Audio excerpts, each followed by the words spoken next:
എല്ലാവർക്കും നമസ്കാരം. ഇന്ന് നമ്മൾ വന്നിരിക്കുന്നത് നല്ല സോഫ്റ്റ് ആയിട്ടുള്ള ഒരു ബിസ്ക്കറ്റിൻ്റെ റെസിപ്പി ആയിട്ടാണ്. നമ്മൾ ഇന്ന് ചെയ്യാൻ പോകുന്നത് ലെമൺ ഫ്ലേവറിലുള്ളൊരു ക്രീം ബിസ്ക്കറ്റിൻ്റെ റെസിപ്പിയാണ്. വളരെ ടേസ്റ്റി ആയിട്ടുള്ള ഒന്നാണ്. അതുപോലെ തന്നെ കാണാനും നല്ല ഭംഗിയുള്ളൊരു ബിസ്ക്കറ്റാണ്. ഇതിൻ്റെ ബിസ്ക്കറ്റ് എന്ന് പറയുന്നത് നല്ല സോഫ്റ്റാണ്. വായിലിട്ടാൽ അലിഞ്ഞു പോകുന്ന രീതിയിലുള്ളൊരു ടെക്സ്ചറാണ്. അതുപോലെ ഇതിൻ്റെ ഉള്ളിൽ വെച്ചിരിക്കുന്ന ക്രീമിനും നല്ലൊരു ലെമൺ ഫ്ലേവറാണ് ഉള്ളത്. അപ്പോൾ ലെമൺ എന്ന് പറയുമ്പോൾ മഞ്ഞ സ്കിന്നുള്ള വലിയ ലെമണാണ് വേണ്ടത്. നമ്മുടെ നാട്ടിലൊക്കെ കിട്ടുന്നത് ലൈമാണ്, അത് ചെറുനാരങ്ങയാണ്. അതല്ല ഇതിന് വേണ്ടത്. ഇനി അതില്ല എന്നുണ്ടെങ്കിൽ നിങ്ങൾക്ക് വാനില ഫ്ലേവറിലും ഇതേ ബിസ്ക്കറ്റ് ചെയ്തെടുക്കാവുന്നതാണ്. അപ്പോൾ ആദ്യം തന്നെ നമ്മളൊരു മിക്സിയുടെ ജാറിലേക്കോ അല്ലാന്നുണ്ടെങ്കിൽ ഒരു ഫുഡ് പ്രോസസ്സറിലേക്കോ നമ്മൾ 1 കപ്പ് മൈദയാണ് ചേർക്കുന്നത്. ആദ്യം തന്നെ നമുക്ക് ഈ ബിസ്ക്കറ്റിന് വേണ്ടിയിട്ടുള്ള മാവ് എങ്ങനെയാണ് ഉണ്ടാക്കുന്നതെന്നാണ് നമ്മളിപ്പോൾ കാണുന്നത്. ഒട്ടും തന്നെ വെള്ളമയമില്ലാത്ത ജാറിലേക്ക് വേണം നമ്മൾ മൈദ ഇട്ട് കൊടുക്കാനായിട്ട്. മൈദ നമ്മൾ ഇട്ട് കൊടുത്തിട്ടുണ്ട്. നിങ്ങൾക്ക് ഇനി ഇതുപോലെ ഫുഡ് പ്രോസസ്സർ ഇല്ലാന്നുണ്ടെങ്കിൽ മിക്സിയുടെ ചെറിയ ജാറിൽ നമ്മൾ പുട്ടുപൊടിയൊക്കെ നനയ്ക്കുന്ന രീതിയിൽ ലെഫ്റ്റ് സൈഡിലേക്ക് പൾസ് ചെയ്ത് എടുക്കുകയാണ് വേണ്ടത്. ഇനി നമ്മളിതിലേക്ക് ചേർക്കാനായിട്ട് പോകുന്നത് ബട്ടറാണ്. ബട്ടർ എന്ന് പറയുമ്പോൾ നമ്മൾ ഫ്രിഡ്ജിൽ നിന്ന് ഡയറക്റ്റായിട്ട് എടുത്ത തണുത്ത ബട്ടർ വേണം ഇതിലേക്ക് ചേർക്കാനായിട്ട്. നമ്മൾ ഏകദേശം ഒരു 77 ഗ്രാം ബട്ടറാണ് ഇതിലേക്ക് ചേർത്തിരിക്കുന്നത്. എത്ര ടേബിൾ സ്പൂൺ ആണെന്നുള്ളത് ഞാൻ ഡിസ്ക്രിപ്ഷൻ ബോക്സിൽ കൊടുക്കുന്നതാണ്. അപ്പോൾ നമുക്കിതൊന്ന് പൾസ് ചെയ്തെടുക്കാം. നമ്മൾ പൾസ് ചെയ്തിട്ടാണ് എടുക്കേണ്ടത്, അല്ലാതെ ബീറ്റ് ചെയ്യല്ല വേണ്ടത്. അപ്പോൾ ഇങ്ങനെ പൾസ് ചെയ്തെടുക്കുമ്പോൾ തന്നെ ഈ ബട്ടറും മൈദയും കൂടെ നല്ല പുട്ടുപൊടി പോലെ നല്ല പൊടിയായിട്ട് കിട്ടും. നമ്മൾ കൈവച്ചിട്ട് കുഴയ്ക്കുകയാണെന്നുണ്ടെങ്കിൽ അങ്ങനെ കിട്ടാനായിട്ട് വളരെ ബുദ്ധിമുട്ടാണ്. അതുകൊണ്ട് മിക്സിയോ ഫുഡ് പ്രോസസ്സറോ എടുത്തിട്ട് വേണം ഇത് ഇങ്ങനെ ചെയ്യാനായിട്ട്. 3-4 തവണ നമ്മൾ പൾസ് ചെയ്തെടുക്കുമ്പോൾ തന്നെ ഇത് നന്നായിട്ടൊരു പുട്ടുപൊടിയുടെ പരുവത്തിൽ വന്നിട്ടുണ്ടാകും. ഇനി ഇതിലേക്ക് നമ്മൾ ബാക്കിയുള്ള ഇൻഗ്രീഡിയൻസും കൂടി ചേർത്ത് കൊടുക്കാം. അപ്പോൾ നമ്മളൊരു 2-3 പ്രാവശ്യം ഇതുപോലെ പൾസ് ചെയ്ത് എടുത്തിട്ടുണ്ട്. അപ്പോൾ നിങ്ങൾക്ക് കാണാം ഇതൊരു പുട്ടുപൊടി പോലെ ഒന്ന് നനഞ്ഞ് വന്നിട്ടുണ്ട്. നമുക്കൊന്നുകൂടെ ഒന്ന് മിക്സാക്കി കൊടുത്തതിന് ശേഷം ഇതിലേക്ക് നമുക്കിനി ചേർക്കാൻ പോകുന്നത് പഞ്ചസാരയാണ്. പൊടിച്ച പഞ്ചസാരയാണ് നമ്മൾ ചേർക്കുന്നത്. 1/2 കപ്പ് പഞ്ചസാരയാണ് ഉള്ളത്. 50 ഗ്രാമാണ് എടുത്തിരിക്കുന്നത്. പൊടിച്ച പഞ്ചസാര തന്നെ ഇതിലേക്ക് ചേർക്കാനായിട്ട് ശ്രദ്ധിക്കുക. അല്ലാന്നുണ്ടെങ്കിൽ കുക്കിയിൽ മധുരവും കാണില്ല, പഞ്ചസാര അവിടെ എവിടെയായിട്ട് കടിക്കാനായിട്ട് കിട്ടും. ഇനി ഇതിലേക്ക് നമ്മൾ 1 ടീസ്പൂൺ നാരങ്ങയുടെ തൊലി ഗ്രേറ്റ് ചെയ്തതാണ്, അതായത് ലെമണിൻ്റെ തൊലി ഒന്ന് ഗ്രേറ്റ് ചെയ്തും കൂടി ഇതിലേക്ക് ചേർക്കുന്നുണ്ട്. ലെമൺ ഫ്ലേവറിലെ കുക്കി ആയതുകൊണ്ടാണ് നാരങ്ങ, അല്ലാന്നുണ്ടെങ്കിൽ നിങ്ങൾക്ക് വാനില എസൻസ് ചേർത്താൽ മതി. ഇതിലേക്ക് 1 മുട്ടയുടെ മഞ്ഞയാണ് ചേർക്കുന്നത്. ഇനി ഇതെല്ലാം കൂടി ഇട്ട് നമുക്കൊന്നുകൂടി ഒന്ന് പൾസ് ചെയ്ത് എടുക്കാം. മുട്ടയും പഞ്ചസാരയും എല്ലാം കൂടി ചേർത്ത് കഴിഞ്ഞാലും വീണ്ടും നമ്മൾ അടച്ചു വെച്ചത് പൾസാണ് ചെയ്യേണ്ടത്, അരയ്ക്കുമല്ല ചെയ്യേണ്ടത്. അപ്പോൾ നമ്മൾ നന്നായിട്ടൊന്ന് മിക്സാക്കി എടുത്തിട്ടുണ്ട്. അതെല്ലാം ഒന്ന് ബ്ലെൻഡായി കിട്ടാൻ വേണ്ടിയിട്ട് നമ്മൾ മിക്സാക്കി എടുത്തിട്ടുണ്ട്. ഇനി നമുക്കിത് മറ്റൊരു പാത്രത്തിലേക്ക് മാറ്റിയതിന് ശേഷം നമുക്കൊന്ന് കുഴച്ചെടുക്കാം.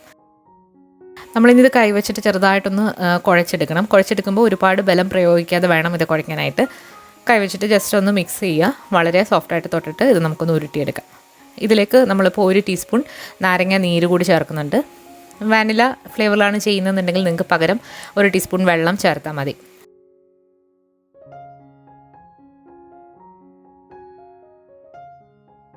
നിങ്ങൾക്ക് കാണാം നമ്മൾ ആകെ ഇവിടെ ചേർത്തിരിക്കുന്ന 1 ടീസ്പൂൺ നാരങ്ങ നീരും അതുപോലെ തന്നെ ഒരു മുട്ടയുമാണ്. അല്ലാതെ തന്നെ ഇത് നന്നായിട്ട് നമുക്ക് ഉരുട്ടിയെടുക്കാനായിട്ട് പറ്റുന്നുണ്ട്. ഇതൊന്ന് ഉരുട്ടിയെടുത്ത് കഴിഞ്ഞാൽ നമുക്കിനി ഇത് ഫ്രിഡ്ജിൽ വെച്ച് നന്നായിട്ടൊന്ന് തണുപ്പിച്ചെടുക്കണം. അപ്പോൾ ഒരു അരമണിക്കൂർ ഇത് ഫ്രിഡ്ജിൽ വെച്ചിട്ട് തണുപ്പിച്ചിട്ട് ആണ് നമ്മളിതിൽ ബിസ്ക്കറ്റാക്കി എടുക്കാനായിട്ട് പോകുന്നത്. നമ്മളിതുപോലെ പ്ലാസ്റ്റിക് റാപ്പിലെടുത്തതിന് ശേഷം കൈവച്ചിട്ടൊന്ന് പ്രസ് ചെയ്തൊരു സ്ക്വയർ ഷേപ്പിലാക്കിയിട്ടാണ് നമ്മളിത് സൂക്ഷിക്കുന്നത്. അപ്പോൾ നമുക്കിത് എടുത്തതിന് ശേഷം പരത്താനായിട്ട് വളരെ ഈസി ആയിരിക്കും. ഉണ്ടയാക്കി തന്നെ നമ്മൾ പൊതിയുകയാണെന്നുണ്ടെങ്കിൽ നമ്മളിത് പരത്തുമ്പോഴത്തേക്ക് പൊടിഞ്ഞു പോകാനുള്ള സാധ്യതയുണ്ട്. അപ്പോൾ ഇതുപോലെ ആക്കിയിട്ട് നമുക്കിത് ഫ്രിഡ്ജിൽ വെക്കാം.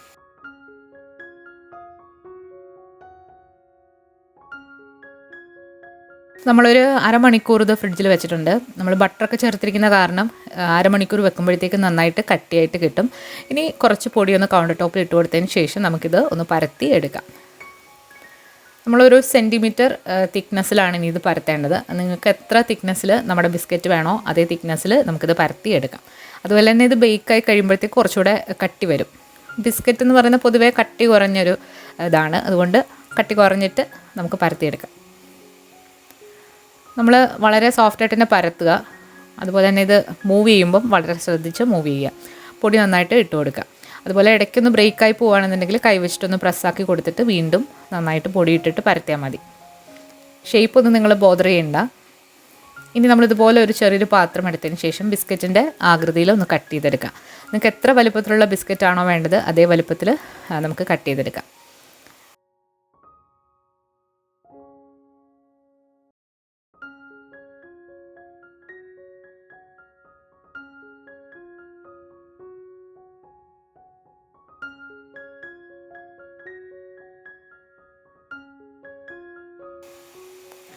നമ്മളെല്ലാം ഇതുപോലെ മുറിച്ചെടുത്തിട്ടുണ്ട്.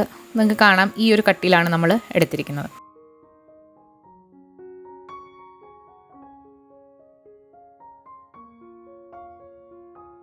ഇനി നമ്മളിതുപോലെ ഒരു നോസിൽ എടുത്തിട്ട് അതിൻ്റെ ബാക്ക് സൈഡ് വെച്ചിട്ട് പകുതി കുക്കീസിൻ്റെ നടുക്കായിട്ട് ഒരു ഹോൾ ഇട്ട് കൊടുക്കുന്നുണ്ട്.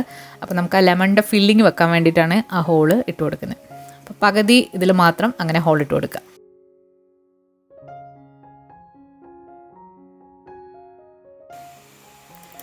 നമ്മൾ ഈ കട്ട് ചെയ്ത് വെച്ചിരിക്കുന്ന ബിസ്ക്കറ്റുകളെല്ലാം വളരെ സൂക്ഷിച്ച് നമുക്ക് ബേക്കിംഗ് ട്രേയിലേക്ക് മാറ്റാം. എടുക്കാൻ നേരത്ത് വളരെ സൂക്ഷിച്ചെടുക്കുക, കാരണം കട്ടി കുറഞ്ഞതായതുകൊണ്ട് ഇതെടുക്കുമ്പോൾ മുറിഞ്ഞു പോകാനുള്ള സാധ്യതയുണ്ട്. അപ്പോൾ ഇതുപോലൊരു തവി വെച്ചിട്ടാണ് നമ്മൾ എടുത്ത് ബട്ടർ പേപ്പറിലേക്ക് വെക്കുന്നത്.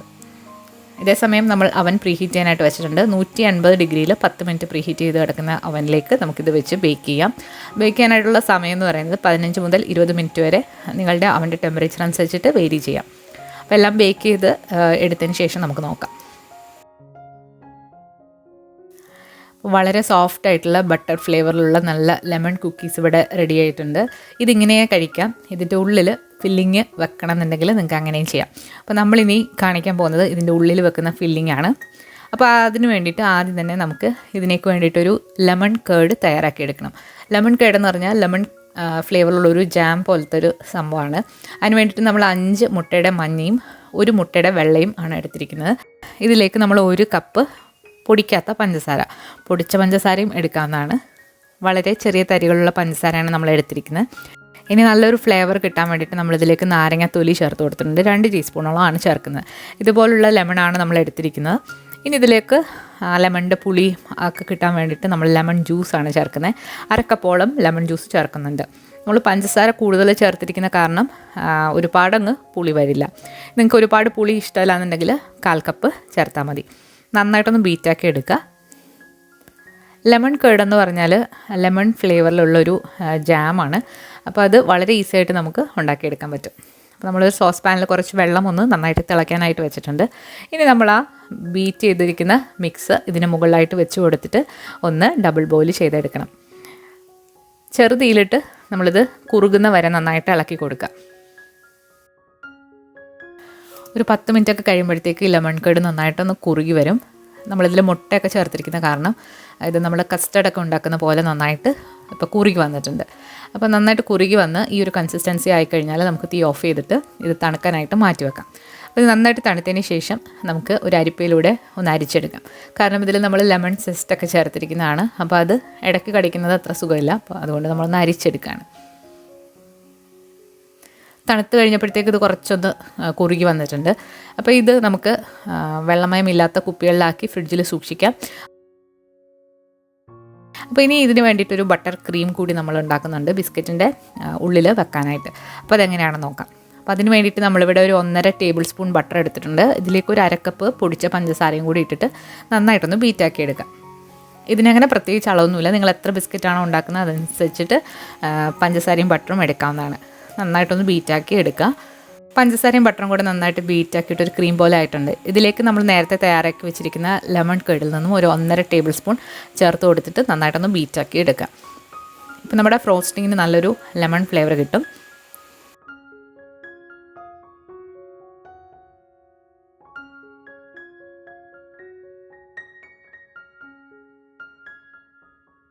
ഇനി തയ്യാറാക്കി വെച്ചിരിക്കുന്ന ക്രീം നമുക്കൊരു പൈപ്പിംഗ് ബാഗിലേക്ക് മാറ്റാം. പൈപ്പിംഗ് ബാഗിലേക്ക് മാറ്റുകയാണെന്നുണ്ടെങ്കിൽ നമുക്ക് ഈ ബിസ്ക്കറ്റിൻ്റെ ഉള്ളിൽ വെച്ച് കൊടുക്കാനായിട്ട് വളരെ ഈസി ആയിരിക്കും. അതുപോലെ തന്നെ മറ്റൊരു പൈപ്പിംഗ് ബാഗിലേക്ക് നമ്മൾ തയ്യാറാക്കി വെച്ചിരിക്കുന്ന ലെമൺ കേർഡിൽ നിന്നും ഒരു 2-3 ടേബിൾ സ്പൂൺ നമുക്ക് പൈപ്പിംഗ് ബാഗിലും കൂടെ വെച്ച് കൊടുക്കാം. ഇത് നമുക്ക് കുക്കിയുടെ നടുക്ക് ഒന്ന് പൈപ്പ് ചെയ്ത് വെക്കാം.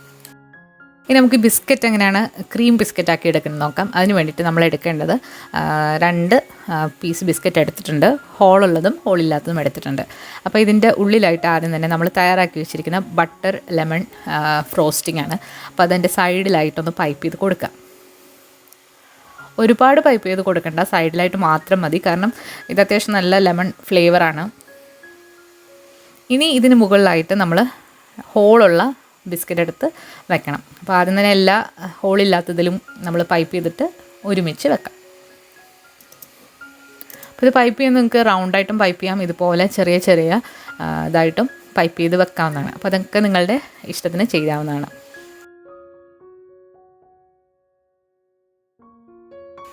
അപ്പോൾ എല്ലാം പൈപ്പ് ചെയ്ത് കൊടുത്തിട്ടുണ്ട്. നമുക്കിനി ഹോളുള്ളത് എടുത്തിട്ട് ഇതൊന്ന് കവർ ചെയ്ത് ഇങ്ങനെ എടുക്കാം. അപ്പോൾ ഇതുപോലെ വന്നിട്ടുണ്ട്, നല്ലൊരു ക്രീം ബിസ്ക്കറ്റ് പോലെ ആയിട്ടുണ്ട്. അപ്പോൾ എല്ലാം ഇതുപോലെ ഒന്ന് ചെയ്തെടുക്കാം.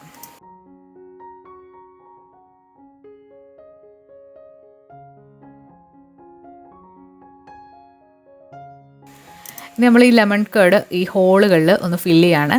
നമ്മൾ ജാം ബിസ്ക്കറ്റൊക്കെ കണ്ടിട്ടില്ലേ, അപ്പോൾ അതുപോലെ തന്നെ നമ്മൾ ലെമൺ ഫില്ലിങ് വെച്ചിട്ട് ഈ ഹോളൊന്ന് ഫില്ല് ചെയ്യാണ്. അപ്പോൾ എല്ലാം ഇതുപോലെ ഒന്ന് ഫില്ല് ചെയ്ത് കൊടുക്കാം. നിങ്ങൾക്ക് ലെമൺ അല്ല ഇനി വനില ആണ് ഫില്ല് ചെയ്യേണ്ടതെന്നുണ്ടെങ്കിൽ നിങ്ങൾക്ക് നമ്മൾ തയ്യാറാക്കി വെച്ചിരിക്കുന്ന ബട്ടർ ക്രീം തന്നെ എടുത്തിട്ട് പൈപ്പ് ചെയ്ത് കൊടുത്താൽ മതി. അല്ലാന്നുണ്ടെങ്കിൽ പകരം നിങ്ങൾക്ക് റെഡ് കളറിലുള്ള ജാമും ഇതിൻ്റെ ഉള്ളിലേക്ക് ഫില്ല് ചെയ്ത് കൊടുക്കാം. അപ്പോൾ വളരെ ടേസ്റ്റി ആയിട്ടുള്ള ഒരു ബിസ്ക്കറ്റാണ്. കാണാനും നല്ല ഭംഗിയാണ്, അതുപോലെ തന്നെ കഴിക്കാനും നല്ല ടേസ്റ്റി ആയിട്ടുള്ളൊരു ലെമൺ ബിസ്ക്കറ്റിൻ്റെ റെസിപ്പിയാണ് നമ്മളിന്ന് കണ്ടത്. അപ്പോൾ എല്ലാവരും ഒന്ന് ട്രൈ ചെയ്ത് നോക്കിയിട്ട് നിങ്ങളുടെ അഭിപ്രായങ്ങൾ അറിയിക്കുക. അതുപോലെ തന്നെ പുതിയൊരു റെസിപ്പി വീഡിയോ ആയിട്ട് നമുക്ക് വീണ്ടും കാണാം. താങ്ക്